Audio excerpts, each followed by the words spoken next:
আসসালামু আলাইকুম ওয়া রাহমাতুল্লাহি ওয়া বারাকাতুহু।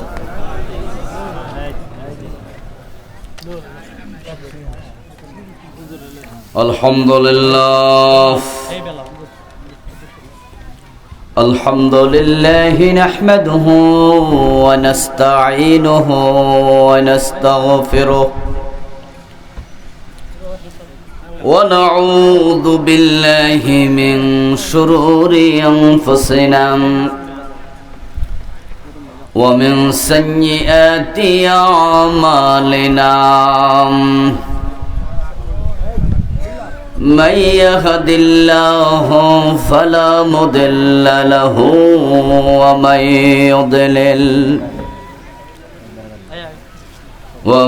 يضلل فلن تجد له وليا مرشدا وأشهد أن لا إله إلا الله وأن محمدا عبده ورسوله أما بعد فقد قال الله تعالى في كلامه المجيد أعوذ بالله من الشيطان الرجيم بسم الله الرحمن الرحيم ألف لام ميم ذلك الكتاب لا ريب فيه هدى للمتقين الذين يؤمنون بالغيب ويقيمون الصلاة ومما رزقناهم ينفقون قال النبي صلى الله عليه وسلم إذا قام أحدكم في صلاته فإنه يناجي ربه أو كما قال النبي عليه الصلاة والسلام সকলে মেহেরবানি করে দুরূদ ইব্রাহিম পড়ুন। আল্লাহুম্মা সাল্লি আলা মুহাম্মাদিন ওয়া আলা আলি মুহাম্মাদ كما صليت على إبراهيم وعلى آل إبراهيم إنك حميد مجيد اللهم بارك على محمد وعلى آل محمد كما باركت على إبراهيم وعلى آل إبراهيم إنك حميد مجيد اللهم صل وسلم وبارك عليه উত্তর গোবিন্দপুর রসমত মাস্টার বাড়ি জামে মসজিদ কমিটি ও এলাকার যুবক ফোরাম এর উদ্যোগে আয়োজিত আজকের এই চমৎকার তাফসীরুল কোরআন মাহফিলের মুআজ্জাজ মুকাররম সম্মানিত সভাপতি বাকসান্দা ফাজিল মাদ্রাসার সম্মানিত প্রিন্সিপাল বিশিষ্ট আলেমে দ্বীন মুহতারাম মাওলানা আবুল মনসুর সাহেব, সম্মানিত প্রধান অতিথি বিশিষ্ট জননেতা ও রাজনীতিবিদ জনাব মোহতারাম আলহাজ শাহজাহান পারভেজ সাহেব, মোহতারাম আনিসুর রহমান,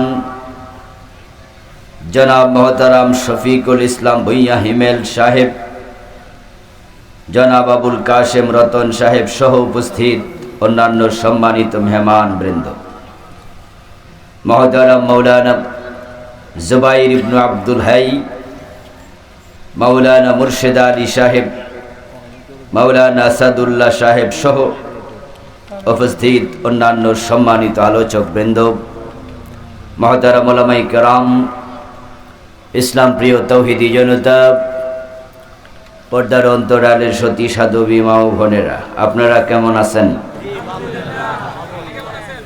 আলহামদুলিল্লাহ, আমিও ভালো আছি। আল্লাহ তাআলা আমাদের সকলকে ভালো রাখুন, সুস্থ রাখুন, যতদিন বাঁচিয়ে রাখবেন ঈমানের সাথে রাখুন, বলুন আমিন। সম্মানীয় ভাইয়েরা, আমি আপনাদের সম্মুখে পবিত্র কোরআন মাজিদ থেকে সূরাতুল বাকারার প্রথম 3টি আয়াতে কারিমা তেলাওয়াত করেছি। বিশ্বনবীর পবিত্র মুখোনুসৃত একখানা ছোট্ট হাদিসে নববী পাঠ করেছি। আল্লাহ তাআলা তৌফিক দান করলে এখান থেকে কিছু কথা বলবো ইনশাআল্লাহ। আল্লাহ তাআলার পবিত্র জাতের লাখো কোটি শুকরিয়া জ্ঞাপন করছি যে মহান মনিব অত্যন্ত মেহেরবানি করে আমাদের সকলকে এই ভর দুপুর বেলায় দুনিয়ার যাবতীয় ব্যস্ততাকে পাশ কাটিয়ে কোরআনের ময়দানে, কোরআনের আহ্বানে উপস্থিত হওয়ার তৌফিক দিলেন। বিশ্বব্যাপী চলমান করোনার চরম বিপর্যস্ততার মাঝে যিনি আমাদেরকে সুস্থ রাখলেন, কোরআনের কথা বলার মতো, শোনার মতো কোরআন মুখে হৃদয়ে দিলেন, এই সব নেয়ামতের মালিককে আল্লাহ। সেজন্য আমরা আলোচনার শুরুতে মন প্রাণ উজাড় করে অন্তরের সবটুকুন শ্রদ্ধা এবং ভালোবাসা দিয়ে আমাদের মনিব আল্লাহ তাআলাকে শুকরিয়া জানাই, কৃতজ্ঞতা জানাই, কালিমাতুশ শুকর ফরি আলহামদুলিল্লাহ।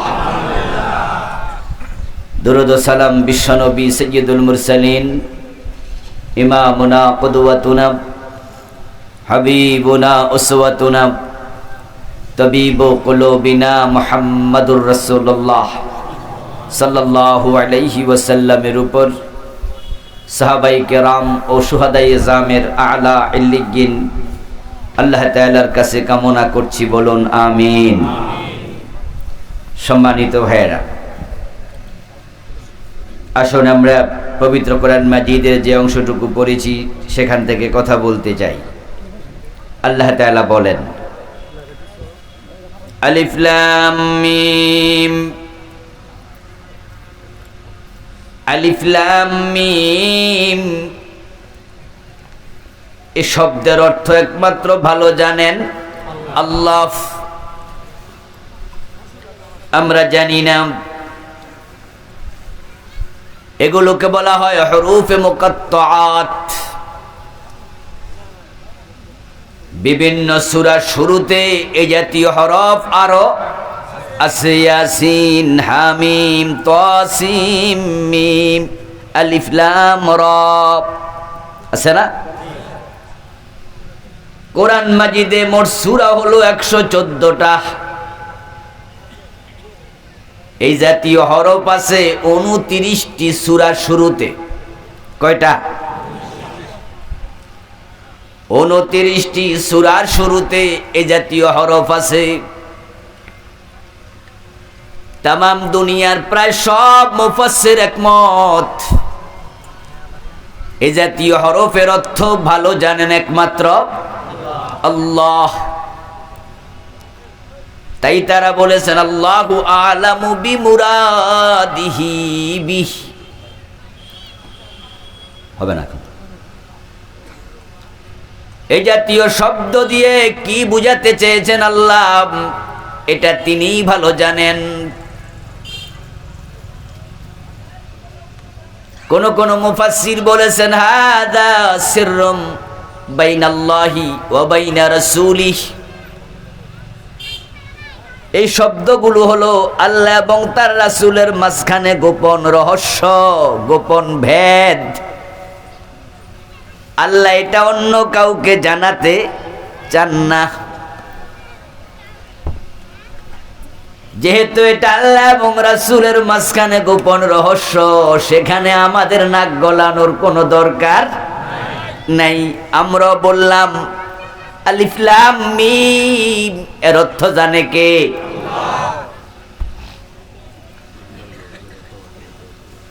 যালিকাল কিতাব, এর পরের মেসেজ, এটা এমন এক কিতাব লা রাইবা ফীহ, এর মাঝে কোনো সন্দেহ। হুদাল লিল মুত্তাকিন, যারা মুত্তাকি হতে চায় এই কিতাব তাদেরকে পথ দেখাবে। সুবহানাল্লাহ। আল্লাযীনা ইউমিনুনা বিল গায়ব, কারা মুত্তাকি হতে পারবে, কারা পথ পাবে? যারা না দেখে গায়েবের উপরে বিশ্বাস স্থাপন করে। ওয়া ইউকিমুনাস সালাহ, এবং নামাজ কায়েম করে। ওয়া মিম্মা রাযাকনাহুম ইউনফিকুন, তাদেরকে যে রিজিক আমি দিয়েছি সেটা আল্লাহর রাস্তায় খরচ করে। والذين يؤمنون بما أنزل إليك وما أنزل من قبلك, এবং আপনার উপরে নাজিল করা কিতাব, আগে নাজিলকৃত কিতাবের উপরেও তারা ঈমান আনে। ওয়াবিল আখিরাতি হুম ইউকিনুন, তারা আখিরাতেও বিশ্বাস করে। উলাইকা আলা হুদাম মির রাব্বিহিম, এবার আল্লাহ বলছে গুণ যারা অর্জন করবে তারাই তাদের রবের পক্ষ থেকে দেয়া হেদায়াতের উপরে অটল অবিচল থাকতে পারবে। ওয়া উলাইকা হুমুল মুফলিহুন, এবং তারাই জান্নাত পেয়ে সফল হবে। খুব সুন্দর মেসেজ না? আল্লাহ তাআলা জান্নাতের সুসংবাদ দিলেন কিছু মানুষের ব্যাপারে, হিদায়াতের কথা বললেন কিছু মানুষের ব্যাপারে। কোন কোন চরিত্র থাকলে পরে জান্নাত পাওয়া যায় সেটাও তিনি বললেন। এখন আমাদের দায়িত্ব হচ্ছে চরিত্রগুলো অর্জন করা। আমার ভাইয়েরা, এক নাম্বার মেসেজ হলো এটা এমন এক কিতাব যার মাঝে সন্দেহ নাই। যারা মুত্তাকি হতে চায় এই কিতাব তাদেরকে হেদায়াতের পথ দেখাবে। এখন হেদায়াতের পথ আমরা যারা পেতে চাই এই কিতাবের কাছে যেতেই হবে। এই কিতাবের বাহিরে হেদায়াত নাই। এটা একমাত্র কিতাব, যেই কিতাব মানুষকে হেদায়াত দেয়। হেদায়াত এমন দামি জিনিস যেটার মতো দামি পৃথিবীতে আল্লাহর আর কোন নেয়ামত নাই। হেদায়াত মানে হলো ঈমান। হেদায়াত মানে কি? হেদায়াত পেয়েছে মানে ঈমান পেয়েছে, হেদায়াত পায় নাই মানে ঈমান নাই। এই হেদায়াত এত দামি, এত দোয়া পৃথিবীতে মানুষ আর কোন ব্যাপারে করে না, হেদায়াতের ব্যাপারে যত করে।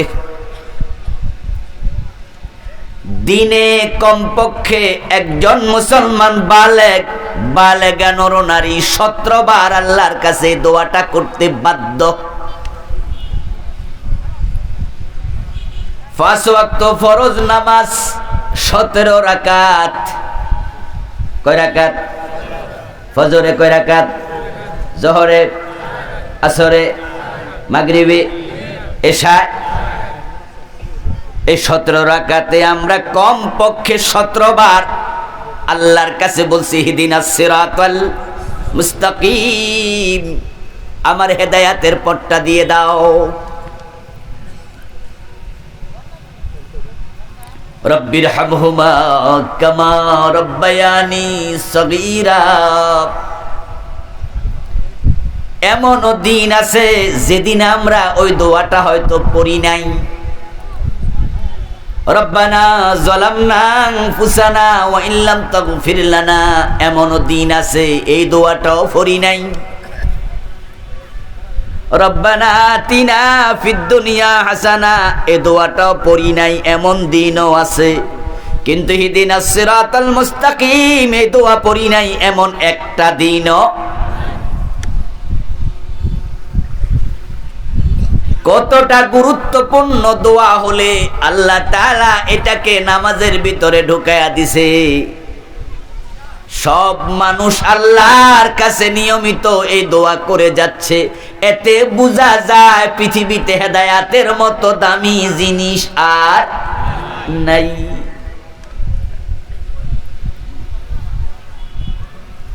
এই হেদায়াত পেতে হলে কোথায় যেতে হবে? ঠিকানা না জানলে ঝামেলা। স্বর্ণ কিনতে হলে চা দোকানে গেলে স্বর্ণ পাওয়া যাবে? কথা বলেন বলেন। স্বর্ণ কিনবেন, মেয়ে বিয়ে দেবেন, ছেলে বিয়ে করাবেন, 1-2 ভরি 3 ভরি স্বর্ণ কিনতে হবে। স্বর্ণ কেনার জন্য যেই বাড়ি থেকে রওনা দেয়, সে স্বর্ণ কেনার জন্য মুদি দোকানে যায় না, চা দোকানে যায় না, যায় নাকি? কাপড় দোকানে। সে জানে এটা মুদি দোকানে পাওয়া। পকেটের মাঝে লাখ টাকা আছে, অ্যাকাউন্টে কোটি টাকা আছে, স্বর্ণ 10-15 ভরি কিনা আপনার জন্য কোনো ব্যাপারই না।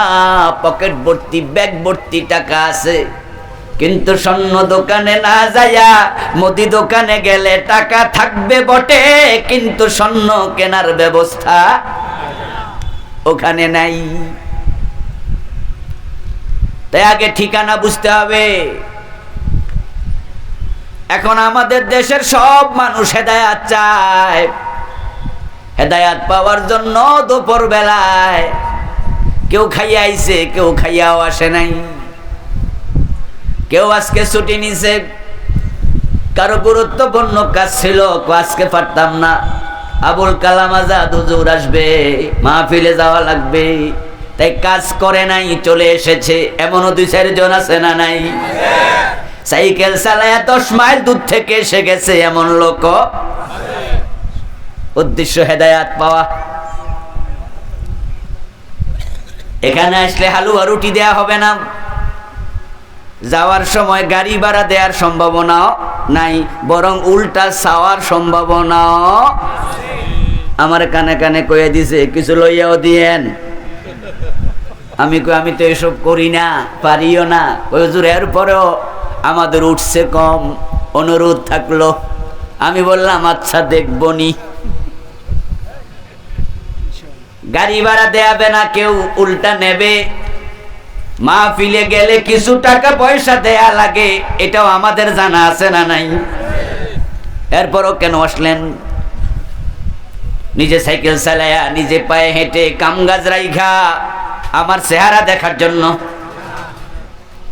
উদ্দেশ্য হেদায়াত পাওয়া। হেদায়াত পাওয়ার জন্য উত্তরবঙ্গ থেকে হিলটেক্সে চলে যায়, মেজবান্ডার দরবার শরীফে। এমন কিছু লোকও আছে না নাই? হেদায়াত পাওয়ার জন্য নান্দাইল থেকে চলে যায় দেওয়ানবাগ দরবার শরীফের মতিঝিলে বাবে রহমতে। এমন কিছু লোকও আছে না নাই? সিনায় যায়, চরমনায় যায়, কত জায়গায় যায় মানুষ হেদায়াত পাওয়ার জন্য পাগল পাড়া। আপনাদের মতো যারা, তাদের কথা বলছি, গাঁজাখোর, সুদখোর, ঘুষখোরদের কথা বলছি না, বেনামাজি বেরোজগারির কথা বলছি না। আপনাদের মতো ভালো মানুষ আমার আলোচনা যারা শুনছেন, সবার অন্তরে হেদায়াত পাওয়ার একটা কামনা আছে না নাই? সবার আছে, কিন্তু সবাই তো ঠিকানাটা জানে না। তাই হাজার হাজার মানুষ, মন ভালো, চিন্তাও ভালো, ভুল ঠিকানায় যাওয়ার কারণে হেদায়েত পাচ্ছে না। হেদায়েত কোন ব্যক্তির হাতে নাই। হেদায়েত আল্লাহ তাআলা রেখেছেন কোরআনের ভিতর। কোরআন আসার আগে, ওহী আসার আগে নবী মুহাম্মদ নিজেও হেদায়েতের রাস্তা চিনতেন না। সূরাতুদ দুহার মাঝে আল্লাহ বলতেছেন, ওয়াজাদাকা দাল্লান ফাহাদা। তিনি আপনাকে পেয়েছিলেন পথের ব্যাপারে অনবহিত অবস্থায়, অতঃপর আপনাকে হেদায়েত দিবেন কে? ফাহাদা, তিনি আপনাকে হেদায়েত দিয়েছেন।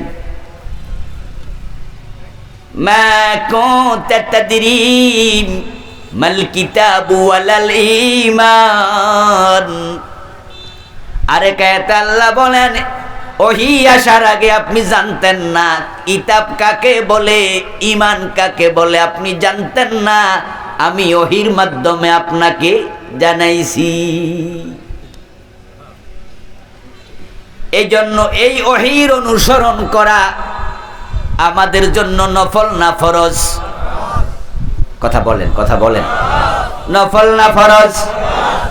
যার উপর ওহী নাজিল হলো নবী মুহাম্মদুর রাসূলুল্লাহ সাল্লাল্লাহু আলাইহি ওয়াসাল্লামের জন্য ওহী অনুসরণ করা নফল না ফরজ ছিল? ওনার জন্য ফরজ। কারণ হেদায়েত পেতে হলে ওহী অনুসরণ করতেই হবে। আল্লাহ বলছেন কি শুনুন, কুল ইন আত্তাবিউ ইল্লা মা ইউহা ইলাইয়া ইন্নী আখাফু ইন আসাইতু রাব্বি আযাবা ইয়াউমিন আযীম। হে নবী, আপনি বলুন, যে ওহী আমার কাছে এসেছে এটা মানতে আমি নবীও বাধ্য।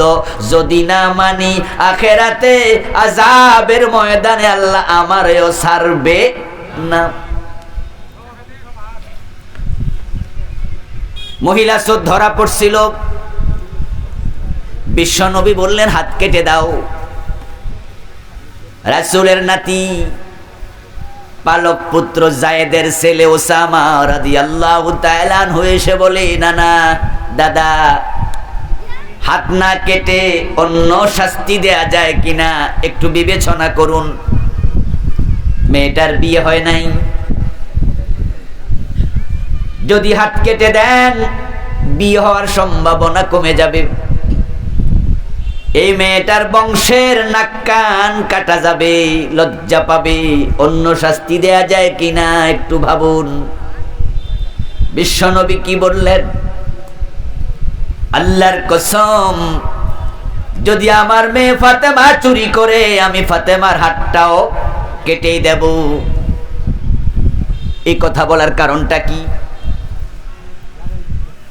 রাসূল একটু বিবেচনা করলে অসুবিধা কি ছিল? এই যে আমাদের চেয়ারম্যান সাহেবরা কত চোর ধরা পড়ে একজনেরও হাত কাটে না, অসুবিধা কি? আমাদের হাকিমরা কত চোরের মামলার রায় দিয়া জেলে দেয়, হাত কাটে না, অসুবিধা কি? এই যে আমাদের হিমেল ভাই 5 বছর চেয়ারম্যান ছিলেন, একজন চোরেরও হাত কাটে নাই, উনার চেয়ারম্যানই চলে গেছে। হাইকোর্টের বিচারপতি, সুপ্রিম কোর্টের বিচারপতি, জজ কোর্টের বিচারপতিরা চোর ধরে হাত কাটে না, ওদের কি চাকরি চলে গেছে? কথা বলেন না ভাইয়ের আমার, চাকরি গেছে? তো বিশ্বনবী একটু বিবেচনা করলে অসুবিধা কি ছিল?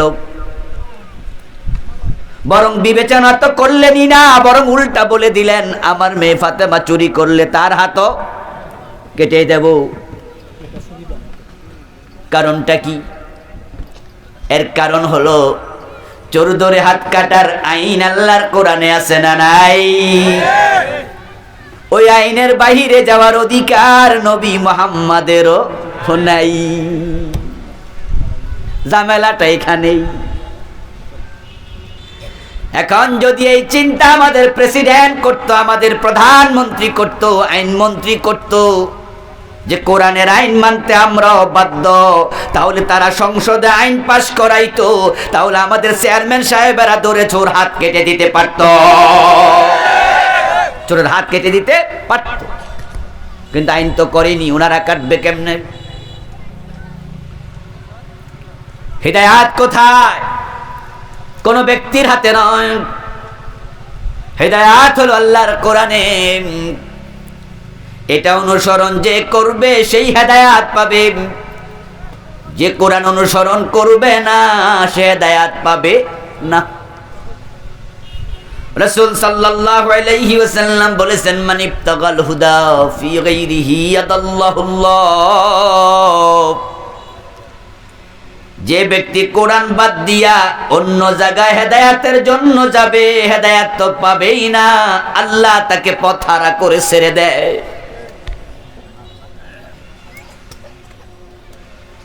1,14,000 সাহাবীর সামনে বিদায় হজের দিন বিশ্বনবী বললেন, তারাকতু ফীকুম আমরাইন লা তাদিল্লু মা তামাসসাকতুম বিহিমা কিতাবাল্লাহি ওয়া সুন্নতি। আমি তোমাদের কাছে দুটি জিনিস রেখে যাচ্ছি, যতদিন তোমরা সে দুটো জিনিসকে আঁকড়াইয়া ধরবা পথ হারা হবে না, পথের উপর থাকতে পারবা।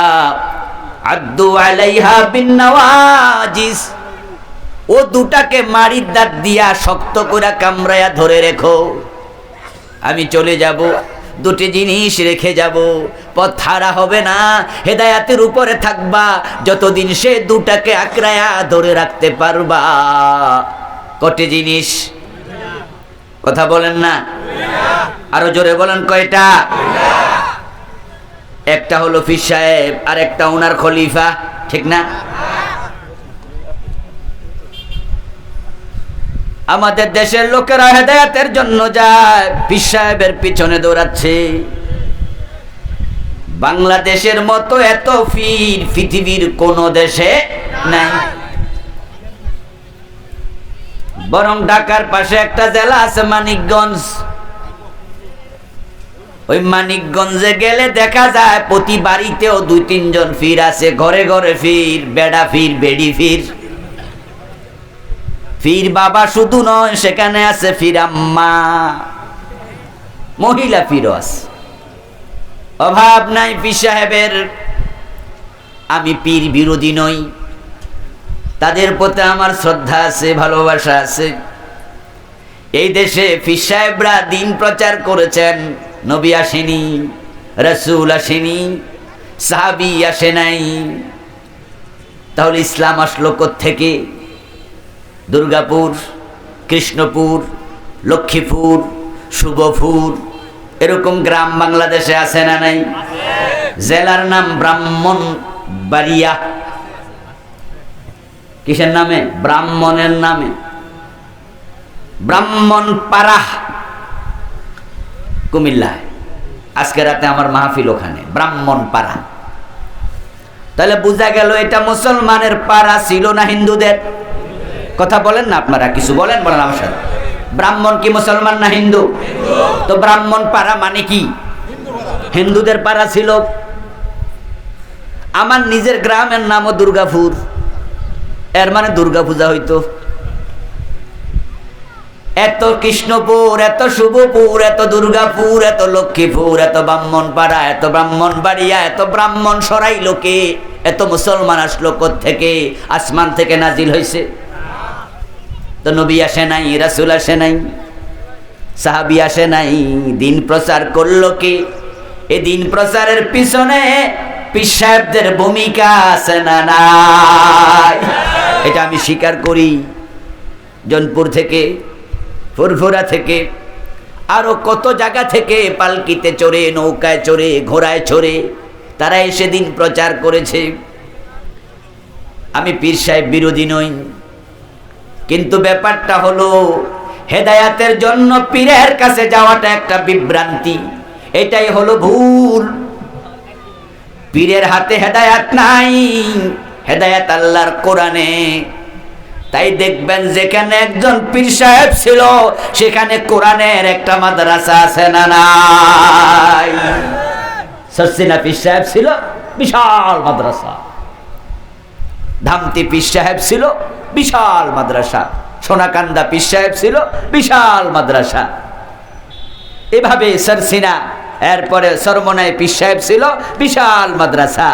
তারা জানতেন মানুষ আমার কাছে হেদায়াতের জন্য আসবে, হেদায়াত তো আমার হাতে নাই, হেদায়াত তো আল্লাহ। আল্লাহ কিতাব কোরআন দিছে, হেদায়াত মানুষকে কোরআন হবে, ঠিক না? এই জন্য মাদ্রাসা বানাইছে, কোরআন পড়াইছ, হেদায়াত কোরআনে। আমার বন্ধু, এখন সরকার আমাদের বেতন দেয়, সরসিনা মাদ্রাসা বেতন পায়, সরমনাইও পায়, সোনাকান্দাও পায়, দামতিও পায়। প্রিন্সিপালের বেতন এখন 50,000 টাকা, বড় স্কেল। এই যে আমার সাথেও প্রিন্সিপাল হুজুর আছে, সরকার বেতন দেয় না, আলহামদুলিল্লাহ এখন মোটা স্কেল দেয়। কিন্তু আজ থেকে 50 বছর আগে যান, সরসিনা মাদ্রাসা, সোনাকান্দা, দামতি বড় বড় মাদ্রাসা ছিল, সরকার বেতন এক আনাও দিত না, স্কেল ছিল না। মাদ্রাসার বয়স 100 বছর। ওই পীর সাহেব যখন মাদ্রাসা বানাইছে তখন নিজের পকেটের টাকা খরচ করছে, মুরিদরা হাদিয়া তোফা যা দিত সব মাদ্রাসায় খরচ করে ফেলতো। ছাত্রদেরকে নিজের পকেটের টাকা খরচ করে ভাত খাওয়াইছে, মানুষের বাড়িতে জায়গির লজিং দিছে, এরপরও কোরআন পড়ো, কোরআন পড়ো, কোরআন পড়াইছে। কোরআনের মাদ্রাসাগুলো থাকার কারণে এখনো বাংলাদেশে ইসলাম টিকে আছে।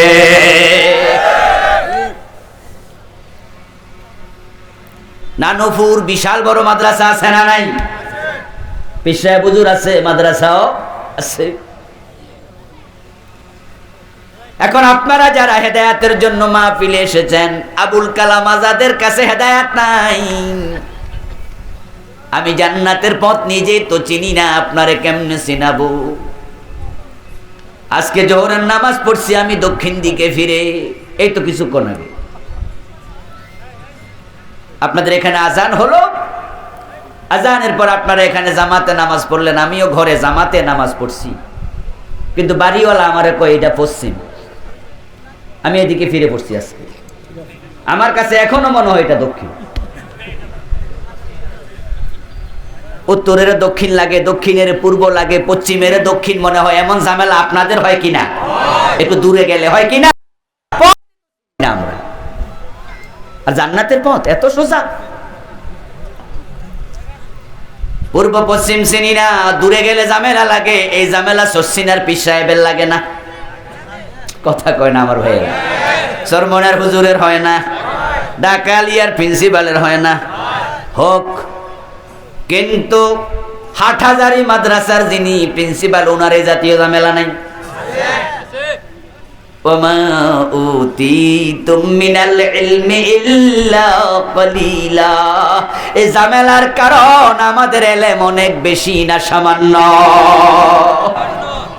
এলেম খুব কম, আমরা খুব কম জানি। আল্লাহ কয় তোমাদেরকে আমি খুব সামান্য এলেম দিয়েছি। এই একটা সাউন্ড বক্স আমার দিকে ফিরে দেন তো, আমার দিকে। জি, আল্লাহ তাআলা বলছেন তোমাদেরকে আমি এলেম দিয়েছি বড় সামান্য। ওই সামান্য এলেম দিয়ে দুনিয়ার মানুষগুলো পূর্ব পশ্চিমে ঠিক মতো চিনে না। তাই যখন গ্রামের রাস্তায় যাই, পথ যদি না চিনি, ড্রাইভারকে বলি মানুষরে জিগা, ফাসআলু আহলাদ যিকর ইন কুনতুম লা তা'লামুন। তোমরা যদি না জানো, যে জানে তাকে জিজ্ঞাসা করো। আদেশ করছে কে? আল্লাহ। আল্লাহ ভালো করে জানে, আমরা সবকিছু জানবো না। এই জন্য জান্নাতের রাস্তা কন্ট্রোল করেছেন আল্লাহ। ওই জান্নাতের পথ দেখানোর জন্য আল্লাহর রাসূল বলেন দুটি জিনিস রেখে গেলাম, আকড়ায়া ধরিও, পথ হারা হবে না। এক নাম্বার কিতাব আল্লাহ, কোরআন। দ্বিতীয় নাম্বার সুন্নতি, আমার হাদিস। এই দুটা যে আঁকড়া ধরবে সে জান্নাতের পথ খুঁজে পাবে। পীর সাহেব হুজুরদের কাছে যাওয়া যায় এক শর্তে, সেই সত্যটা হলো তারা আপনাকে কোরআন শিখাবে, কোরআন পড়তে বলবে। একজন শিক্ষক আর কিছু নয়। কোন পীর মুরিদকে জান্নাতে নিতে পারবে না। পারবে? কথা বলেন না ভাইয়েরা? হ্যাঁ হলে হ্যাঁ বলবেন, না হলে না বলবেন। এতগুলো মানুষ কথা না বললে তো মজা পাচ্ছি না। কোন পীর জান্নাতে নিতে পারবে? পীরের জান্নাত কার হাতে? পীরের জান্নাত কার? উনি আপনাকে কেমনে জান্নাতে নেবে?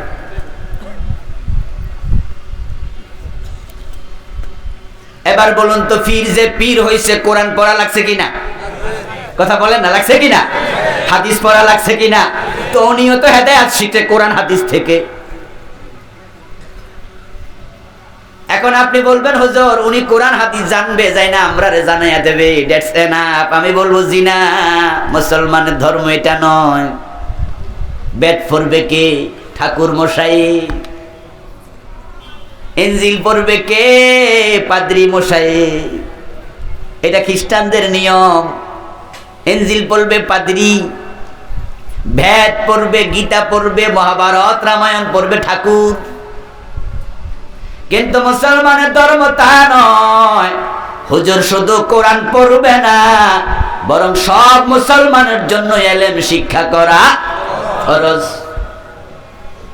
কোরআন হাদিসের মৌলিক ইলম আপনাদেরকেও শিখতেই হবে।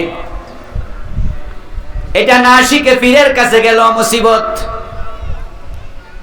আগে কোরআনের কাছে যান, তারপরে কিছু বুঝে না আসলে ব্যাখ্যা জানার জন্য, বুঝ নেয়ার জন্য, আমল করার তরিকা শিখার জন্য পীরের কাছে, উস্তাদের কাছে যান।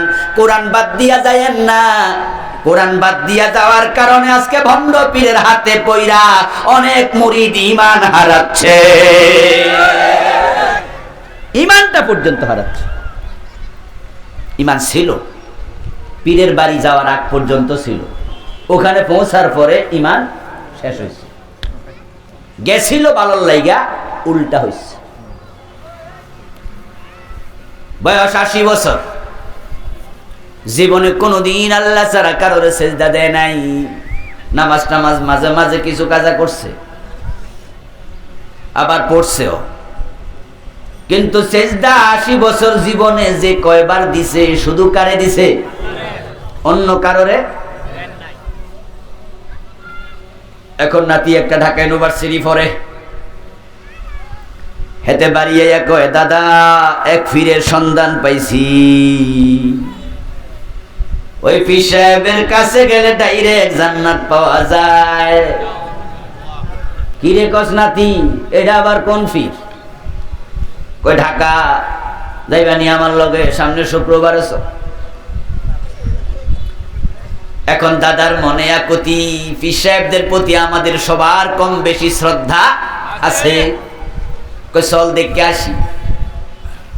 নাতির সাথে গেছে, যাইয়া দেখে পীরের দরবারে বিশাল লাইন, দামি দামি প্রাডো, পাজেরো, মার্সিডিজ, অনেক দামি দামি গাড়িতে করে লোকেরা নামতেছে, শিক্ষিত লোকেরা, পয়সাওয়ালা লোকেরা। দাদা কয় নাতি আলিশান কারবার আনলি কই রে? কই বিশাল বড় পীর, দেখো না কত দামি দামি গাড়িওয়ালারা, পয়সাওয়ালা শিক্ষিত লোকেরা লাইনে খাড়াইছে। দাদা মনে মনে কয় এতদিন আসল জায়গায়। আস্তে আস্তে লাইন আগাচ্ছে, দেখে সামনে যাইয়া ওই লোকগুলো পীরের পায়ে একটা একটা সেজদা মারতাছে। পীর সাহেব দামি সানগ্লাস চোখে পরে, দুই পা মেলে ধরে চেয়ারে বসে আছে, লোক সেজদা করতেছে লাইন ধরে ধরে। আমার নিজের চোখ সাক্ষী, মুরিদ পীরের পায়ে সেজদা দিচ্ছে এমন পীর আমি অনেক দেখেছি। আপনারাও কেউ কেউ দেখেছেন, না দেখলে কমপক্ষে শুনছেন তো। মাজারে সেজদা দেয়, পীরের পায়ে সেজদা দেয়, এমন লোক বাংলাদেশে আছে না নাই? শুনেছেন? আছে, আমি দেখেছি। এখন 80 বছর বয়স্ক দাদা মনে মনে ভাবে আবুল কালাম আজাদের মতো কত হুজুরদের থেকে শুনেছি সেজদার মালিক শুধু কে? আল্লাহ। চুপ করে থাকেন না, কথা কোন? আল্লাহ। আবার বলেন সেজদার মালিক কে? আল্লাহ। কিন্তু আজকে যে দেখতাছি সব শিক্ষিত লোকেরা উনারও দিতেছে ঘটনা কি? নাতিরে জিগায়, কিরে নাতি এখন কি দেখতাছি? কই দাদা এটা সেজদায়ে তাজিমি, এটা দিলে অসুবিধা নাই। আর তুমি কি হেরাচ্ছে বেশি বোঝো?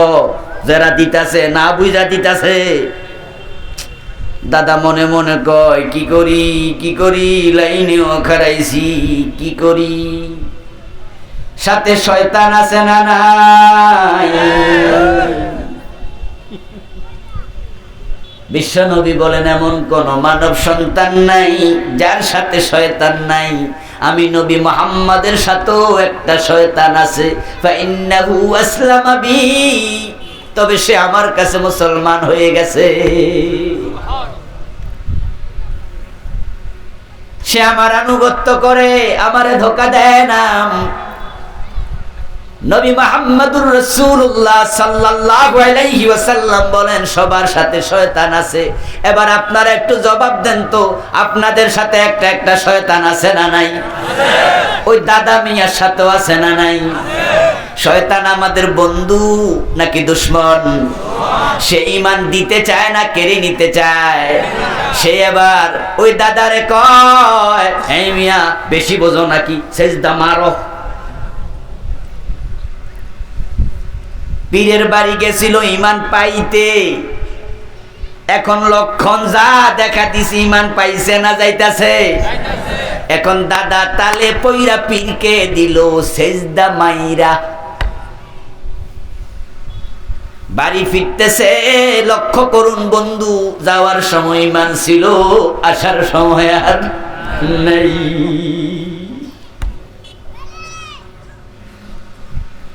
ওই বেটা যদি কোরআন পড়তো, কোরআন আল্লাহর কোরআনে আল্লাহ তাআলা বলেন ওয়াকাদা রাব্বুকা আল্লা তা'বুদু ইল্লা ইয়্যা, তোমার রবের ফয়সালা তুমি এক আল্লাহ ছাড়া কারো ইবাদত করতে পারবা না।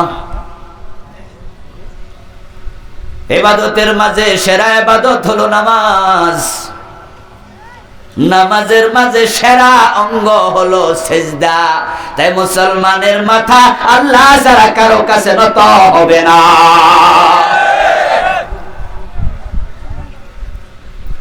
কোরআন না পড়ে গেছে, ঈমান হারাইছে।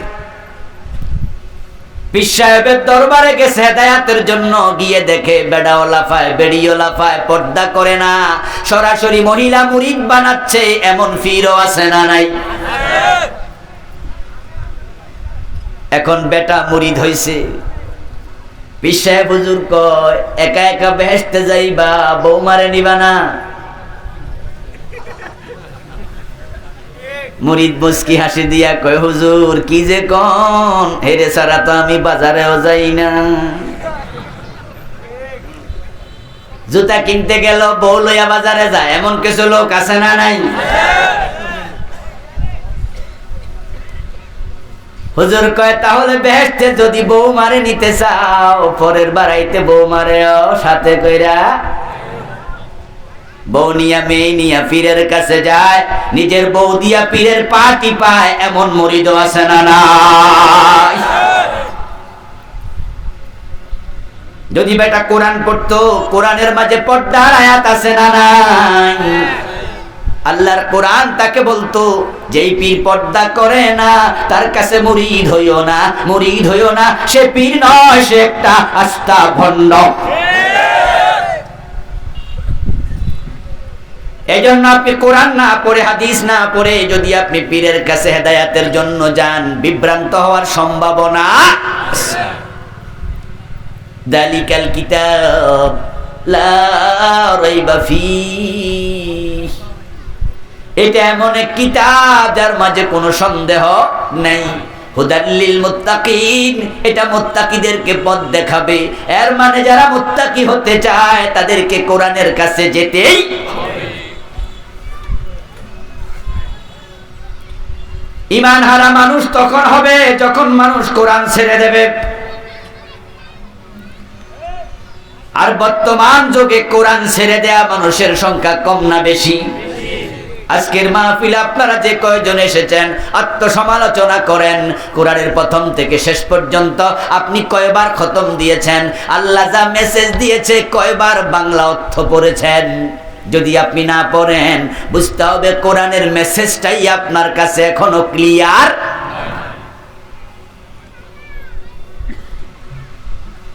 মানুষ যখন কোরআন ছেড়ে দেবে আস্তে আস্তে মানুষ ঈমান হারা হবে। নামাজি থাকবে কিন্তু ঈমানওয়ালা থাকবে। আল্লাহর হাবিব বলছেন ইয়াতি আলান নাসি জামান ইয়াজতামিউনা ফিল মাসাজিদি লাইসা ফীহিম মুমিন। এমন এক জামানা আসবে মানুষগুলো জামাতের সাথে নামাজ পড়বে কিন্তু তাদের জামাতে একটা মুমিনও থাকবে না, ইমাম সাহেবও না, মুয়াজ্জিনও না, মুসল্লিও না। বাংলাদেশে এমন অনেক ইমাম এখন পাওয়া যায়, কোরআনের হাফেজ, কোরআনের আলেম, কিন্তু আল্লাহ কি বলছে সূরা ফাতিহাটার অর্থ ভালো করে জানে না, জানার চিন্তাটাও নাই। তো সে মেসেজ পাইলো কেমনে?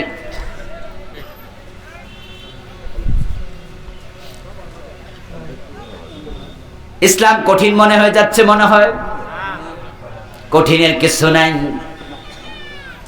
আল্লাহ তাআলা এক নাম্বার মেসেজ যেটা দুনিয়ায় পাঠাইছে আমাদেরকে লক্ষ্য করে, প্রথম মেসেজ ছিল ইকরা বিসমি রাব্বিকাল্লাযী খালাক। পড়ো পড়ো পড়ো তোমার রবের নামে যিনি সৃষ্টি করেছেন। কি পড়তে বলেছেন? কোরআন পড়তে বলেছেন।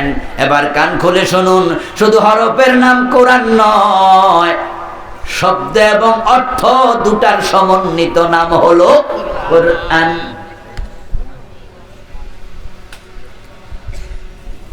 আল কোরআন ইসমুল লিন-নাজমি ওয়াল মানা জামিআ। ঠিক আছে নিউজ নুরুল আনোয়ারের শুরুতে, একবার শুরুতে কিতাবুল্লাহর মাঝে আলেম ক্লাসে পড়ায় কোরআন হলো শব্দ অর্থ দুটার একসাথে নাম। এখন হাজার হাজার ইমাম জুটেছে, ইমাম আছে যারা কোরআনে আল্লাহ কি বলেছে জানে না, না জানার কারণে নিজেও বোঝে না, পাবলিকও বোঝে না। নামাজি বাড়তেছে, ঈমানওয়ালা দিন দিন কমছে। সাবধান মুসলমান, আল্লাহর হাবিব বলছে আমার উম্মত হবে ৭৩ দল, জান্নাতি হবে কয় দল? মাত্র এক দল। ওই দল হেদায়াত প্রাপ্ত, ওই দল ঈমানওয়ালা। এখন কারা জান্নাতি দল? দল তো ৭৩। আপনি কোন দলে আছেন? নিজেকে খুঁজুন, আপনাকে চিনতে হবে। মান আরাফা নাফসাহু ফাকাদ আরাফা রাব্বাহু। ৭৩ দল হবে রাসূলের উম্মত, ৭২ দল জাহান্নামী, এক দল জান্নাতি। এ নিয়ে কারো দ্বিমত নাই। জান্নাতি দল মাত্র একটা, জাহান্নামী ৭২টা। এবার আপনারা বলুন তো জান্নাতি বেশি না জাহান্নামী বেশি? এখন জাহান্নামী কারা খুঁজে বের করেন। বাংলাদেশে যত মুসলমান আছে সব মুসলমান যদি এক জায়গায় জড়ো হতো, এটা সম্ভব নয়। যদি হতো আর সবাইকে জিজ্ঞাসা করা হতো জাহান্নামী ৭২ দল, জান্নাতি এক দল, এই বিষয়ে কারো দ্বিমত আছে? সবাই বলবো হ্যাঁ হাদিসে আছে। জাহান্নামী কম না বেশি? বেশি। তাহলে জাহান্নামীদের দলে কে কে আছেন হাত তোলা দেন। একজনও দেবে না, দেওয়ানবাগও দেবে না, মেজবান্ডারও দেবে না, ১৮০ও দেবে না, ১২রশিও দেবে না, বেনামাজিও দেবে না, মদখোরও দেবে না। সবাই মনে মনে ভাবে আল্লাহ গফফার, গফুর, রহমান, রহিম, আমারে ছেড়ে দিব। তাই বেনামাজি পর্যন্ত দোতরা বাজাচ্ছে আর গান গাইতেছে, আছেন আমার মুক্তার, আছেন আমার ব্যারিস্টার, আছে না? শেষ বিচারের হাইকোর্টে তিনি আমায় করবে ফা। দেখছেন কি চিন্তা, আমি পাপী তিনি জামিনদার। টুনটুনা টুনটুন। কুল্লু হিজবিম বিমা লাদাইহিম ফারিহুন। এই কথাটা আল্লাহ কোরআনে বলছেন। যে যে দলে আছে, যে যে মতে আছে, তার কাছে সেটাই মজা লাগবে। গাছের বড় কাঁঠাল, বাবা আসরের টাইমে জোহরের টাইমে যাওয়ার পথে কাঁঠাল গাছটা ঘরের সামনে মোটামুটি নাগালে পাওয়া যায়। বাবা টিপ দিয়ে দিয়ে টোকা দিয়ে দিয়ে দেখে পাকসেনি পাকসেনি, বড় কাঁঠাল পাকে না। হঠাৎ করে একদিন দেখে কাঁঠালটা নাই। বাবা জিজ্ঞাসা করে, আরে কাঁঠালটা গেল কই? ছেলে কই, বাবা গতকালকা ফির বাবারে দিয়ে আইছি। বড় কাঁঠাল বড় আম সুন্দর জিনিস, বাবা মারে খাওয়ায় না, ফির বাবারে দিয়ে দেয়। এমন মুরিদ আছে না নাই? কেন দেয়? উদ্দেশ্য কি? কারণটা কি? হাই রোড ধরে যাচ্ছে, হেল্পারকে ড্রাইভার বলে, এই যা 10টা টাকা দিয়া মাজার সামনে পড়ছে, তাই গাড়ি থামাইয়া মাজারে গিয়ে টাকা দেয়। কারণটা কি? একটাই কারণ, আমি পাপী তিনি জামিনদার। ওই চিন্তা নিয়ে বসে আছে। পীর বাবা খুশি তো আল্লাহ খুশি। হুজুর আমারে কইছে আমারে সারা বেহেশতে যাবে না, তাই কাঁঠাল হুজুর নে খাওয়াই। আমার বন্ধু কান খুলে শুনুন, আপনি হেদায়েত কে হেদায়েতের উপরে আছে, কে জান্নাতি কেমনে বুঝবেন? আপনারা হজ করতে গেছেন অনেকেই। হজের প্যাকেজ ভিন্ন ভিন্ন রকম। 5 লাখও আছে, 3 লাখও আছে না? আছে না? যারা গেছেন তারা কমপক্ষে বলেন আছে কি না? আছে। 5 লাখ টাকার প্যাকেজ মানে কি? ভিআইপি। এই হুজুর কয়ে দিছে ভিআইপি। এর মানে হলো সে হোটেল শেরাটনে থাকবে অথবা ক্লক টাওয়ারে থাকবে, মক্কা শরীফের একবারে সামনে 5 ওয়াক্ত জামাতের সাথে নামাজ পড়বে হারামে। যদি কোনোদিন ভিড় বেশি থাকে, হোটেলের মাঝেও মসজিদ আছে কাবার সাথে অ্যাটাচ করা, সে হোটেলের ভিতরে নেমেই সেখানে জামাতে শরীক হবে। 1 ওয়াক্ত জামাত মিস হবে না। হোটেল হচ্ছে 1 ক্লাস মানের, এসি থাকবে খুব ভালো, খাবার দাবার খুব ভালো, আসা যাওয়া মজা, থাকায় মজা। 5 লাখ টাকা প্যাকেজ। আর যদি শুনি 2.5 লাখ, তখন বুঝবো 1.5 কিলোমিটার রুমের এসি বাংলা সুরা হইতে নামাজ মাঝে মাঝে হিয়া নেই, শেষ। আসার আগে জামাত ক্লিয়ার। ও দোস্ত, প্যাকেজের নাম শুনলে বোঝা যায় হজের মারাম কেমন। আপনি আত্মসমালোচনা করুন, আপনার কাছে কোরআন হাদিস কেমন আছে। আপনি এখানে খুঁজলে বুঝতে পারবেন আপনার কবরটা কেমন হবে। সবাই নিজের জান্নাতি ভাবে, ভাইবা লাভ নাই। এখন জান্নাত কোথায়? জান্নাতের পথ কোথায়? বিশ্বনবী হাতের মাঝে কাঠি নিলেন, মাটির মাঝে আঁকা বাঁকা অনেকগুলা আঁক দিলেন, তারপরে মাঝখানে স্ট্রেট একটা সোজা আঁক দিলেন, দিয়ে এবার জিজ্ঞাসা করেন সাথে যারা ছিলেন, এগুলো কি বোঝো নাকি? ক্বালু আল্লাহু ওয়া রাসূলুহু আলাম। তারা জবাব দিল, আল্লাহ রাসূল ভালো জানেন। বিশ্বনবী বলেন, আঁকাবাঁকা যত রাস্তা, যত পথ, সবগুলো জাহান্নামের রাস্তা, মাঝখানে সোজা একটা, এটাই হলো আল্লাহর জান্নাতের রাস্তা। এই হাদিসের শিক্ষা এবার আপনারা বলুন তো, জান্নাতের রাস্তা কয়টা? বলেন না ভাইয়া। সোজা না বাঁকা?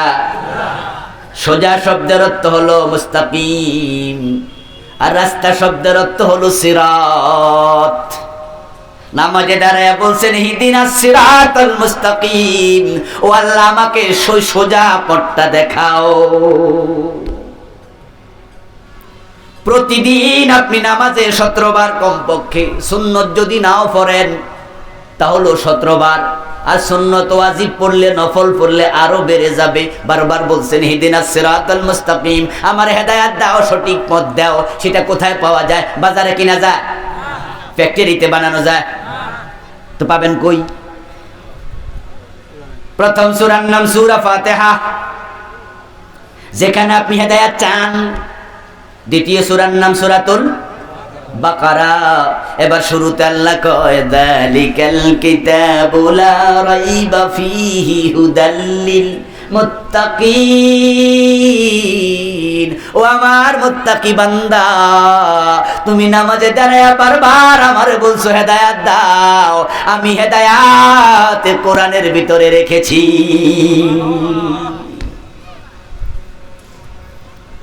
এ কোরআন হচ্ছে আমাদের মুক্তির সনদ। এটাকে ভালোভাবে আঁকড়িয়ে ধরতে হবে। আপনারা যারা কোরআন ছেড়ে দিয়েছেন সবাই আপনারা আসামি, সবাই আসামি। মামলার বাদী নবী মুহাম্মদুর রাসূলুল্লাহ। হাশরের ময়দানে কাউসারের পানি খাবেন, দাঁতে ব্রাশ করে বসে আছেন। রাসূলের শাফাত, জান্নাতে গিয়ে কাঁঠাল খাবেন, মুছে তেল দিচ্ছেন। রাসূল শাফাতকারী, গান গাইতেছেন, গজল গাইতেছেন, হুজুররা বলতেছে আর শুনে কান সুখ পাচ্ছেন, মজা পাচ্ছেন। কিন্তু রাসূল মামলাকারী হবে, এটাও আল্লাহর কোরআনে। وقال الرسول يا ربي إن قوم اتخذوا هذا القرآن مهجورا। কিয়ামতের দিন বলবে রাসূল আল্লাহ, এই জাতি কোরআন ছেড়ে দিয়েছিল, তাদের বিরুদ্ধে আমি মামলা দিলাম, তুমি বিচার করো। 5টা ছেলে, একটা এমবিবিএস, আর একটা ইঞ্জিনিয়ার, আর একটা ইউনিভার্সিটি প্রফেসর, এরকম আছে না? বড় বড় শিক্ষিত, কিন্তু 5টার একটাও কোরআন পড়তে জানে না। এমন বাবাও আছে না নাই? সন্তানকে কোরআনই শিখায় নাই।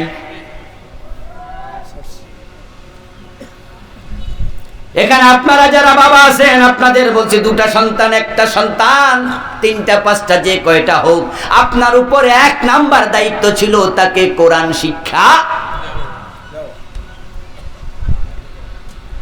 কোরআন শিক্ষা দেবেন না, সন্তান দুনিয়া তো মানুষ হবে না, আখেরাত তো নাই, ঈমান তো চিনবেই না, বুঝবেও না। ইদানিং কালে আমরা বাংলাদেশে দেখতে পাচ্ছি, ঢাকা শহরের চারপাশে, ঢাকা শহরের ভিতরে ওল্ড হোম, বৃদ্ধ নিবাসের সংখ্যা ডজন ডজন হয়ে গেছে। খোঁজ নিয়ে দেখা গেছে মা বাবা বুড়া হলে ঘরে জায়গা দেয় না, বৃদ্ধ নিবাসে পাঠায়া দেয়। এই অক্টোবরে গাজীপুরে একটি মাহফিলে গেলাম। বিগত অক্টোবরের কথা বলছি, 2 মাস আগে। ওখানে একজন নেতা, বর্তমান সরকারের, উনি অতিথি হয়ে আসলেন। উনি বললেন তার অতিথির বক্তব্যে, শ্রীপুরে একটি বিশাল ওল্ড হোম, সেখানে বুড়া বুড়ি আছে 400-র উপরে। উনি বললেন যে আমি দেখতে গেলাম, ওদের জিজ্ঞাসা করলাম, যাদেরকে সামনে পেলাম অনেককেই, কেউ বলেছে ছেলে অফিসার, কেউ বলেছে ইঞ্জিনিয়ার, কেউ বলেছে ডাক্তার, কেউ বলেছে ভার্সিটির প্রফেসর। আমি কোনো হুজুরের বাপ পাই নাই, আলেমের বাপ পাই নাই, জেনারেল শিক্ষিতদের বাপ মাকে পেয়েছি। এতে প্রমাণ করে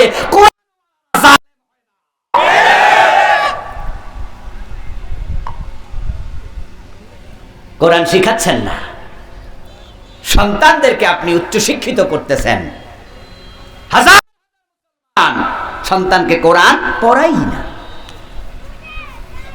এক সময় ছিল, আমরাও যখন ছোট ছিলাম, সকালবেলা ঘুম থেকে উঠলেই মা চাচিরা আগে বলতো মক্তবে যা। ঠিক কিনা, ঠিক কিনা কথা বলেন আপনারা? গ্রামে প্রতিটা মসজিদে একটা ফরকানিয়া মক্তব ছিল।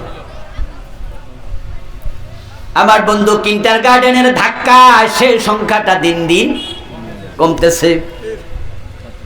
শহরগুলোতে এখন তো মক্তব নাই বললেই চলে। এবং যারা কিন্ডারগার্টেন আবিষ্কার করছে, তারা সবাই সকাল 7টা 8টা বাজে, মানে মক্তবের টাইমটাই বাইসা নিছে সকালে। সন্তানরা এমএ পাস হবে, বিএ পাস হবে, শিক্ষিত হবে। ঠিকই শিক্ষিত হচ্ছে। আগে পুরা নান্দাইলে খুঁজে দুজন এমবিবিএস পাওয়া কঠিন ছিল। এখন গ্রামে গ্রামে এমবিবিএস আছে। হাসপাতালে ডাক্তারের রোগীর চেয়ে ডাক্তার বেশি। আমার এলাকা আছে, আমি লক্ষ্মীপুর জেলা, ওখানে বাজার দিয়ে যাচ্ছিলাম এক থানা প্রপারে। রাস্তার দুই পাশে দেখলাম শুধু হাসপাতাল হাসপাতাল। আমি গইনা কুলাইতে পারতেছি না। আমার সঙ্গীরে বললাম, কি রে ভাই, এত হাসপাতাল? হুজুর, রোগীর চেয়েও বেশি।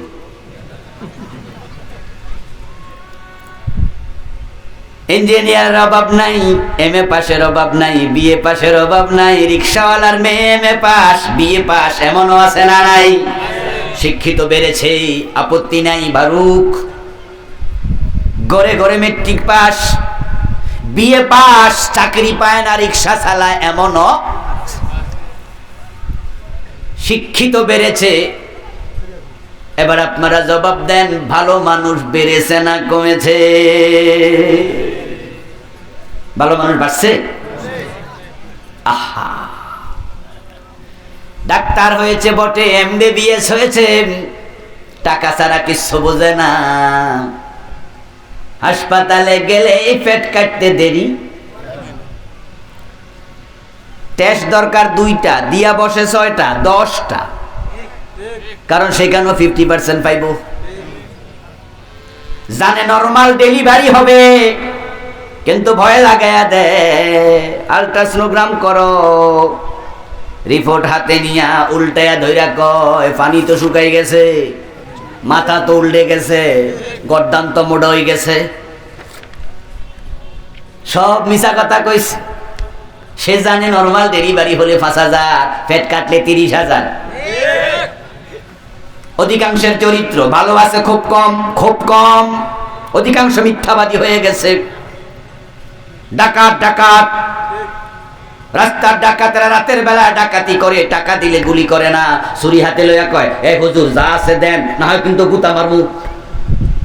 হুজুর কয়, নেন নেন নেন, যা আছে নেন। ডাকাত সব নিছে, নিয়ে মুখের দিকে তাকায় কয়, রিক্সা ভাড়া আসেনি? এমন ডাকাই তো আছে। যাওয়ার সময় 200 টাকা দিয়া যায়, কয় ধরেন গাড়ি ভাড়া দিয়ে এলো, গাড়ি দিলাম। এর মনে দয়া আছে। আমি শুনেছি এমন ডাকাত নাকি আছে, টাকা লইয়া কয়, একটা হাসি দেন, হাসি দেন। আপনি যেমনি মুখ খারাপ করে আছেন, কালো করে আছেন, চাইল ডাইল কিনলে ফুলানির পেট খারাপ হইব, একটু খুশি মনে দেন। ডাকাতি করলো, টাকা নিল, গুতা দিল না, পেট কাটলো না, হাত কাটলো না, রোগী বানাইলো না। কিন্তু আপনার বউটারে পেট কাইটা শুধু টাকা নেয় নাই, চিরদিনের জন্য রোগী বানাইয়া দিছে। এটা বড় হইলে, মোটা হইলে পেট ছিঁড়ে যাওয়ার সম্ভাবনা আছে, ইনফেকশন হওয়ার সম্ভাবনা আছে। ভারী জিনিস তোলা দিতে আর পারবে না। যত বুড়া হবে তত অসুস্থ হবে। শুধুমাত্র এই ডাকাত ডাক্তার নামক ডাকাতটা শুধু টাকা নেয় নাই, ক্ষতি করে দিছে। এটা মানুষ না মানুষ, বড় শিক্ষিত মানুষ হয় নাই। আপনারা করছেন সন্তানদেরকে এমন ডাক্তার, ইঞ্জিনিয়ার বানাচ্ছে। ইঞ্জিনিয়ার হয়েছে, বা বাবা, বুয়েট সুয়েট রুয়েট কুয়েট ডুয়েট, আরো যে কত বাইরিতেছে, অভাব নাই। ইঞ্জিনিয়ার বড় বড় হচ্ছে, নীতি নাই, নৈতিকতা নাই, মনুষ্যত্ব বোধ নাই। এখন আর রড দেয় না, বাঁশ দেয়। নীতি কোথায় গেল? কারণটা কি? কারণ হচ্ছে স্ট্যানলে হালের বক্তব্য। ইংরেজ পণ্ডিত স্ট্যানলে হাল বলেছেন, if you teach your children 3 years, you live 4 years, you will be get 5th year, that is rascality. তুমি যদি তোমার সন্তানকে 3 year শিখাও, রিডিং, রাইটিং এন্ড অ্যারিথমেটিক, লেখা শিখালে, পড়া শিখালে, বিজ্ঞান, ভূগোল, অঙ্ক শিখালে, ইউ লিভ ফর রিলিজিয়ন, তুমি তাকে কোরআন হাদিস শিখাওনি, ধর্মীয় জ্ঞান দেওনি, you will be get 5th year, that is rascality. অপেক্ষা করো, তোমার সন্তান কোরআন হাদিস বাদ দিয়া, ধর্মীয় জ্ঞান বাদ দিয়া যত বড় শিক্ষিত হবে তত বড় বদমাশ হবে। বুড়া হবেন তো বলে অস্ট্রেলিয়া চলে যাবে, বাবা মা দেশে পড়ে থাকবে, খবরও নেবে না, ঢাকা শহরে চলে যাবে, আরামে থাকবে, খবর নেবে না, বৃদ্ধ হবে পাঠায়া দেবে, খবর নেবে না, কোরআন আপনাকে ছেড়ে আলাদা থাকবে না।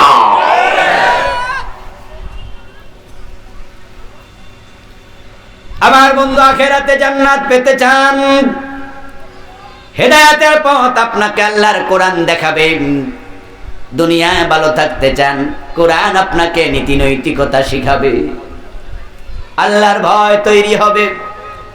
যার অন্তরে আল্লাহর ভয় আছে, ক্রাইম থেকে, অপরাধ থেকে তাকে বাঁচানোর জন্য পুলিশের প্রয়োজন নাই, র্যাবের প্রয়োজন নাই, সিসি ক্যামেরার প্রয়োজন নাই। আল্লাহর ভয়ের কারণে কোটি টাকা ঘুষ দিল, 1 টাকা ঘুষ খায় না, এমন অফিসারও আছে না নাই? আল্লাহর ভয় অন্তরে ঢুকিয়ে দাও। আর কোরআন আপনাকে আল্লাহ ভীতি শিখাবে, কোরআন আপনাকে হেদায়েতের পথ দেখাবে। কোরআন পড়ুন, কোরআন পড়ুন। যারা কোরআন পড়তে পারেন না তাদেরকে বলছি, দোস্ত আজকে সিদ্ধান্ত নেন আপনি কোরআন পড়বেন।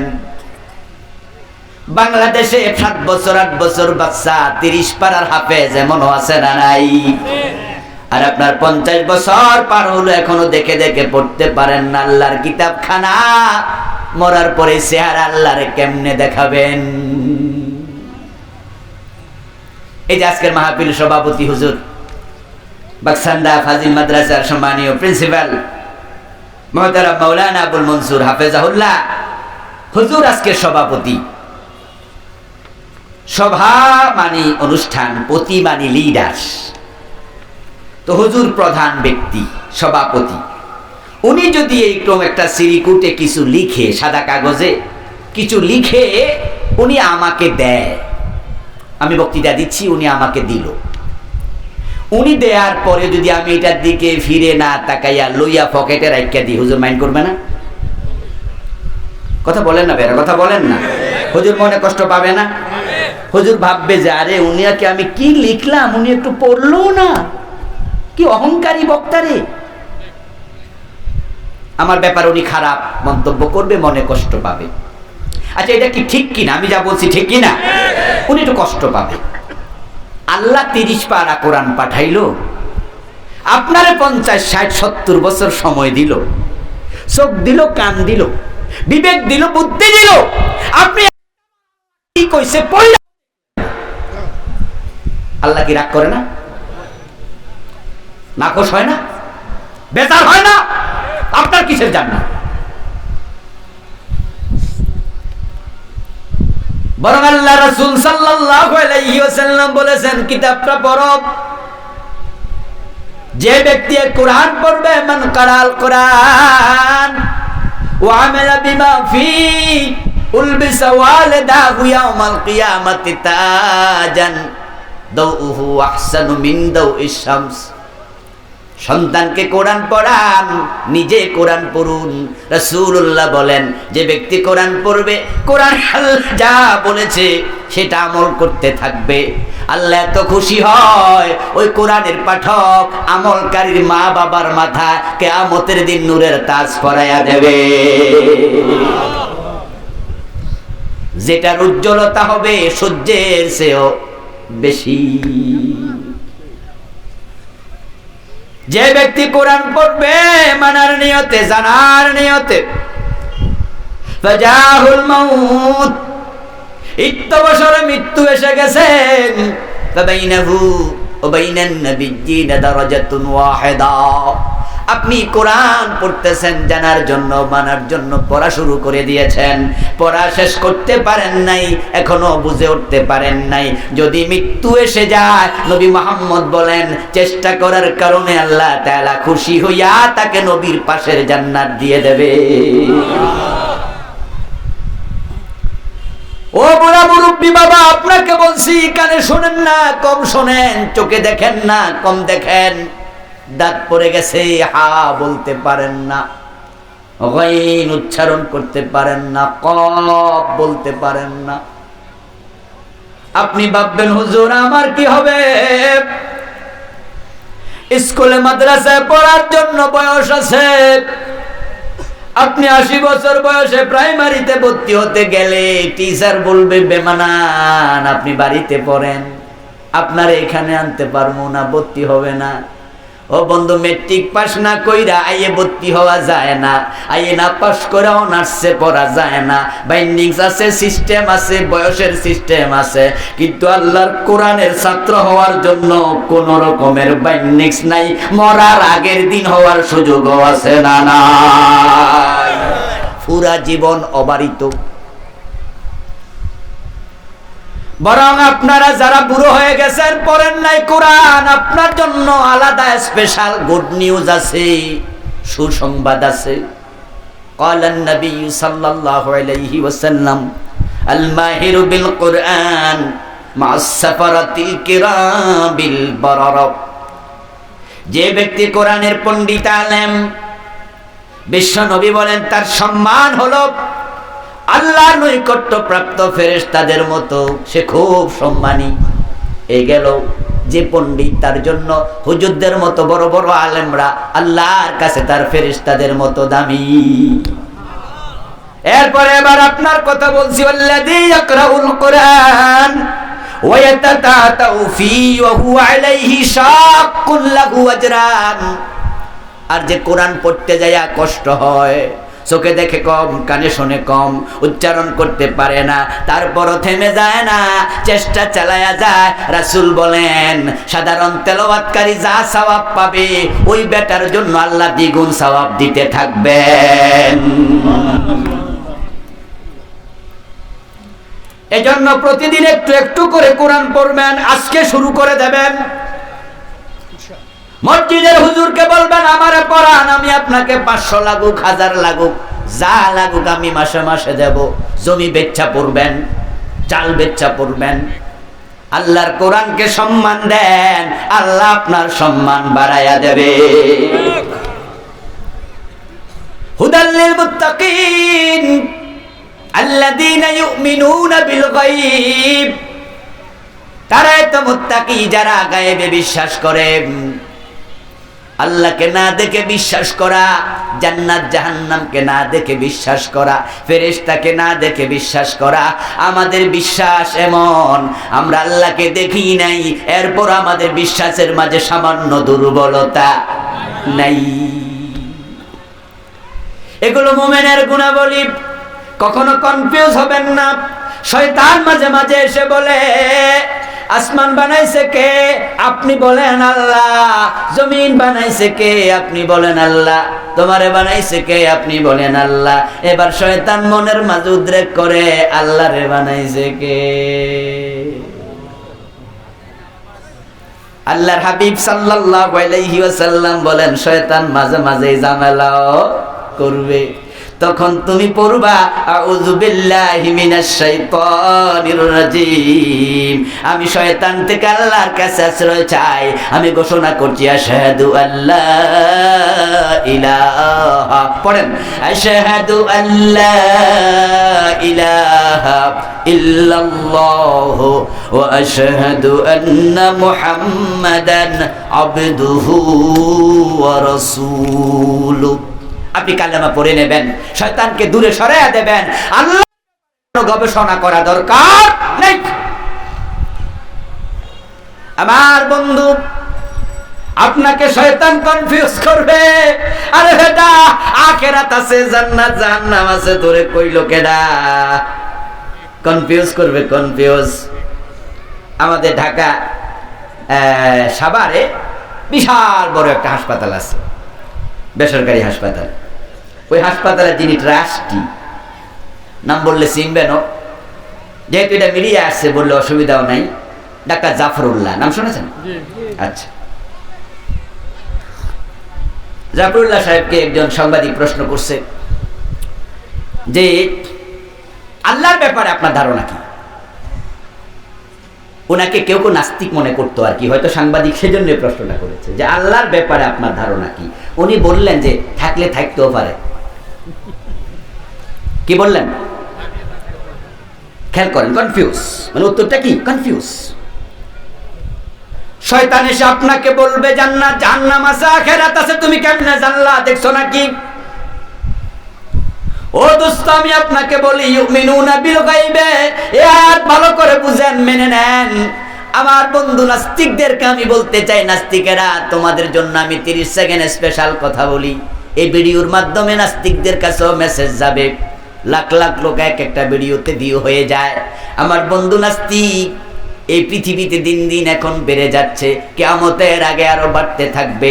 নাস্তিক বন্ধু তোমাদের বলছি, শোনো, তোমরা বলছো আখিরাত নাই, আমরা বলি আখিরাত আছেই। আমরা রস্যই যোগ করে দিলাম,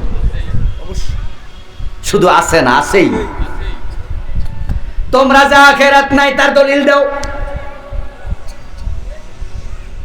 নাস্তিকরা বলবে দলিল তো নাই, আমরা আন্দাজে কইছি।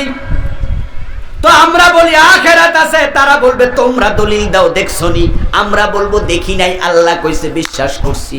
এবার তারা বলবে তো তোমরা আমরাটা তো প্রায় কাছাকাছি, তোমরাও দেখো নাই আমরাও দেখি নাই। এবার নাস্তিক বন্ধু তোমাদের আমি বলতে চাই, আখিরাতে যাওয়ার পরে ধরে নাও ধরা খাইয়া গেলা যে জান্নাত জাহান্নাম আছে, তখন কি হইব? যদি তোমাদেরটা ঠিক হয় তাহলে আখিরাত বলতে কিছু না থাকলে তোমাদের যেই দশা আমরার হইব ওই দশা। কিন্তু আমরারটা ঠিক হইলে তোমরার খবর কি?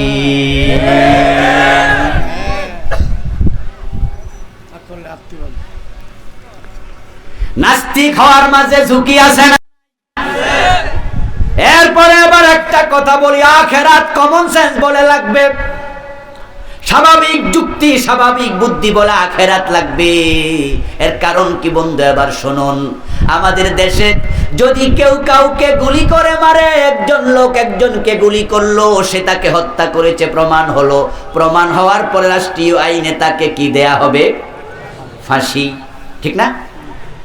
ওরও না কয় না, হ্যাঁ কয় না, হইছে কি দেবে? আচ্ছা ফাঁসি। কয়বার ফাঁসি দেবে? কয়জন মারছে? ওই গুলি দিয়া যদি একসাথে 5 জন মারতো, আমার বন্ধু গুলি ছুটছে একবারে লাগাতার, 5 জন গেছে মরে। একজন মারছে আর একজনে 5 জন মারছে। তাহলে যে একজন মারছে তারে ফাঁসি দিছে কয়বার? যে 5 জন মারছে হাকিম তারে ফাঁসি দিব কয়বার? তো বাকি 4 জন যে বেশি মারছে হে বিচার করবো কেডা?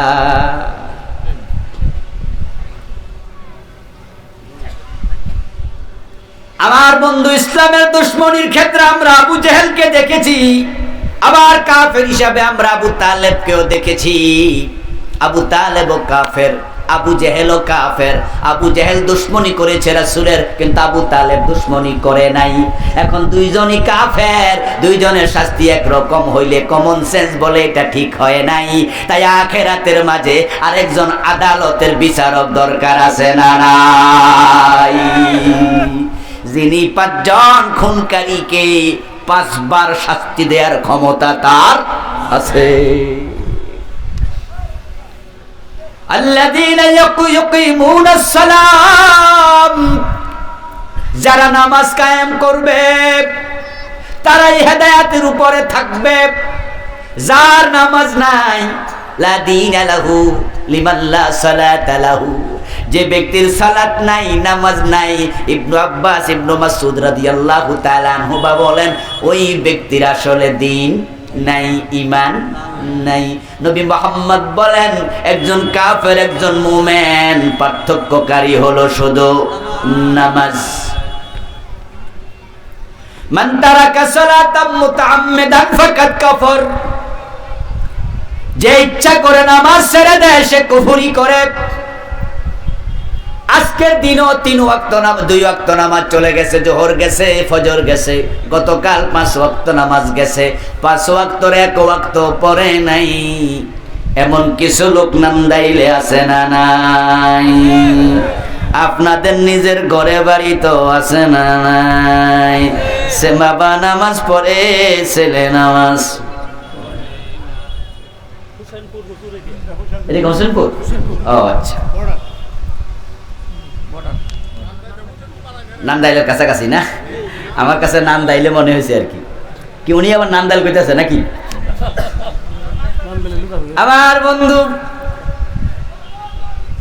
আজকের মাহফিলও দুই একজন বেনামাজি থাকার সম্ভাবনা আছে না নাই? আপনি মাহফিলে এসেছেন, আপনি টুপি মাথায় দিয়েছেন, পাঞ্জাবি পরে আপনি মসজিদে যান, ঈদের নামাজে হাজির হন, আপনি ওয়াক্তিয়া নামাজি নন, আপনি সিজনাল নামাজি। যে ওয়াক্তিয়া নামাজ ছেড়ে দেয়, রাসূল বলেন মান তারাকা সালাতাম মুতাআম্মিদান ফাকাদ কাফারা, সে ব্যক্তি কুফরি করে। সুতরাং বন্ধু, 5 ওয়াক্ত নামাজের যত্ন নেবেন, নামাজ খুশু খুজুর সাথে পড়বেন। ইয়াকিমুনাস সালাহ, নামাজ শুধু পড়লে চলবে না, নামাজ কায়েম করার কথা আল্লাহ তাআলা কোরআনে বারবার বলেছেন, এখানেও নামাজ কায়েমের কথা বলা হয়েছে। কায়েম মানে হলো এই নামাজের ব্যাপারে যত্নবান হওয়া, এই নামাজ নিজে পড়া, নিজের পরিবারকে পড়ানো, নামাজ রাষ্ট্রের মাঝে আইন কায়েম করা, আইন বানায়া নামাজ পড়ার ব্যবস্থা করা। আজান হতে দেরি, দোকান বন্ধ হতে দেরি হবে না, রাষ্ট্রকে আইন প্রবর্তন করার নাম হলো নামাজ কায়েম। আমরা অনেক ওয়াজ করেছি, তাবলীগ জামাত নামাজের ব্যাপারে এত ওয়াজ করেছে, এত চেষ্টা করছে, এমন চেষ্টা আর কোন জামাত করে না। প্রতিদিন হাজার হাজার মসজিদ থেকে আসরের পরে গাছতে বের হয়, হাজার হাজার মসজিদ থেকে আসরের পরে মসজিদের বাহির হইয়া 3-4 জন 5 জন মিলে দোয়া করে, আল্লাহ আমরা দাওয়াত নিয়ে যাচ্ছি, আমাদের দাওয়াতে তাসির করো, আমাদের লোকদেরকে নামাজি বানাও। তারা দোয়া টোয়া করে এবার পিপলার মতো দল বাঁধে, ঠিক না? এলোমেলো হাঁটে না, লাইন ধরে, পিপিলিকা যেমন দল বেঁধে লাইন ধরে হাঁটে, সুন্দর করে যায়। রাস্তার সামনে পাইছে এক বেটারে, ধরছে সুপার গ্লু দিয়া। 5-6 জন আছে, ডাইনে একজন, বামে একজন, সামনে একজন, পিছে একজন, এমন ভাবে খাড়াইছে, ফলানোর জায়গাও নাই। এবার যিনি আমির, উনি এবার বলছে, ভাই নামাজ নামাজ নামাজ নামাজ নামাজ নামাজ পড়ুন। হ্যাঁ বেটা, ও শুইনা ভাবছে যাওয়ার জায়গা নাই, রাজি হইয়া যাই, কই যে ভাই ঠিক আছে যান পড়মু। কোথায় হইলে চলেন, কয় না লুঙ্গি খারাপ, লুঙ্গির ওজর দিয়া বাঁচে না, বাঁচার সুযোগ নাই। ধরবে, নামাজে আনবে, পীর সাহেব কয় নামাজ পড়ো, বক্তা কয় নামাজ পড়ো, 3.5 লাখ মসজিদের ক্ষতি পড়ো, হুজুর কয় নামাজ পড়ো, মা বাবা কয় নামাজ পড়ো। ফজরের টাইমে সালাম ফিরিয়ে দেখেন মসজিদ খালি। 1 কাতার, 2 কাতার, 1.5 কাতার, হাফ কাতার, এমন মসজিদও আছে ইমাম আর মুয়াজ্জিন ছাড়া মুসল্লি একটাও নাই। ওয়াজ গেল কই?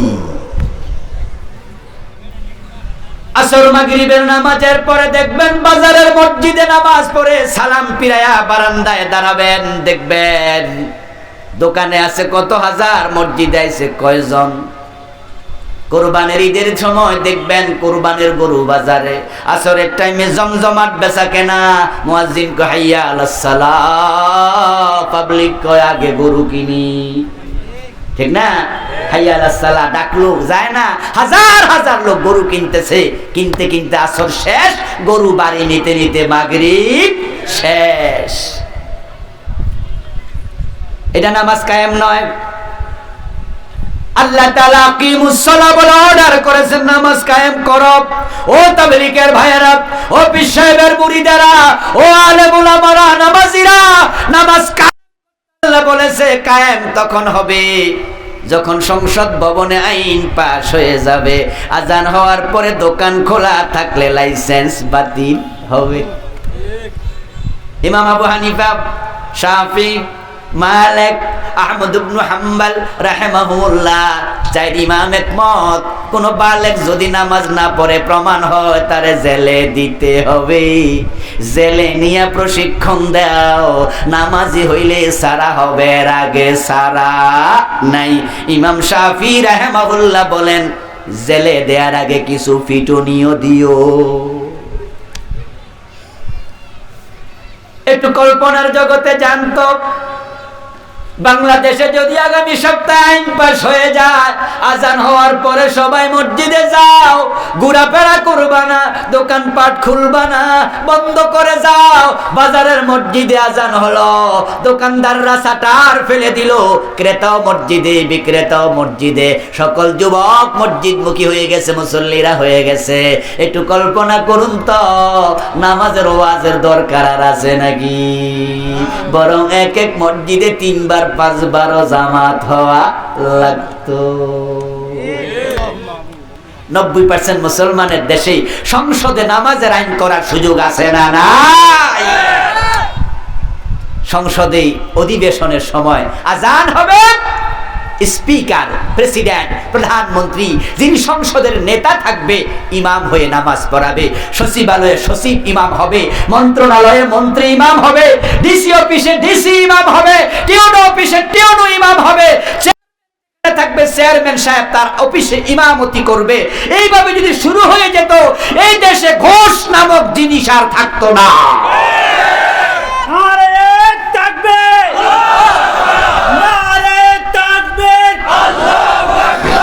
ইসলামের শত্রুরা হুঁশিয়ার সাবধান, আল কোরআনের আলো ঘরে ঘরে জ্বালো, ভণ্ড পীরের আস্তানা ভেঙে দাও ঘুরিয়ে দাও, ভেঙে দাও ভেঙে দাও ভণ্ড পীরের আস্তানা। আমার বন্ধু, ঘুষ খাবে কেডা? সচিবালয়ে যে ঘুষ চলছে, ঘুষ বাণিজ্যের সাথে সচিব সাহেবের কিছুটা সম্পর্ক আছে না নাই? উনি পার্সেন্টেজ খায়, সরাসরি ঘুষ। গত কয়েকদিন আগে আমাদের এক মন্ত্রী মহোদয় বলেছিলেন, আমরা কেন্দ্র থেকে যদি 100 টাকা পাঠাই, এলাকায় যাইয়া 10 টাকা পৌঁছে, 90 টাকা পৌঁতে থাইকা যায়। এমন অফিসার অফিসে আসে, সরাসরি ঘুষ চায়, ক্লায়েন্টকে বলে সিগনেচার দেব না, আগে ঘুষ দেন। ক্লায়েন্ট বলে, বলেন কি, এইভাবে আপনি ঘুষ ছাড়ছেন, উপরে কিন্তু বিচার দিমু। মুস্কি হাইসা কয়, কার কাছে বিচার দেবেন? সেও তো 2% খায়, সব কি আর আমি একা খাইনি? ফাইল নেওয়ার সময় কয় যে টাকা দিয়েন ভাই, কারণ এক জায়গা তো না, অনেক জায়গায় দিয়া টিয়া আমি করি। এমন কথা বলে কিনা? বলে কিনা? সচিব যদি ইমাম হয় নামাজের, টিউনো সাহেব ইমাম হয়, হাইকোর্টের বিচারপতি ইমাম হয়, সব নেতাগুলোকে ইমামের জায়গায় দাঁড় করাইয়া যদি দেয়া যেত। ইসলাম নামাজ কায়েম করার রীতি এই জন্যই শিখাইছে, কারণ মানুষ যদি নামাজি হয়ে যায়, মানুষের জীবন থেকে করাপশন কমে যায়। ইন্নাস সালাতা তানহা আনিল ফাহশাই ওয়াল মুনকার। আমার ভাইয়েরা, একটু পরে আসরের আজান হয়ে যাবে। আজানের পরে আমরা আর কথা বলার পরিবেশ পাবো না। আজকের মাহফিলে এসে আপনারা খুশি না বেজার? এই মাহফিলটা ভবিষ্যতে চলুক, আপনারা চান কিনা? যারা যারা চান একটু হাত তোলা দিয়ে ওদেরকে দেখান তো। নারায়ে তাকবীর, নারায়ে তাকবীর। ডান হাতটা একটু তুলে রাখবেন, ডান হাতটা 30 সেকেন্ড কষ্ট দেব। চেয়ারম্যান সাহেব ভাইও মাশাআল্লাহ, 10-এর লাঠি। ওদের ইনকাম কম হয়েছে, আমারে বলছে, আমি টাকা তুলতে পারি না, দিলে সওয়াব হবে, জান্নাত পাবেন, এগুলো সবই জানেন। আল্লাহকে দেখানোর জন্য, খুশি করার জন্য এই ডাইন হাতটা আমিও পকেটে দেব। আপনারা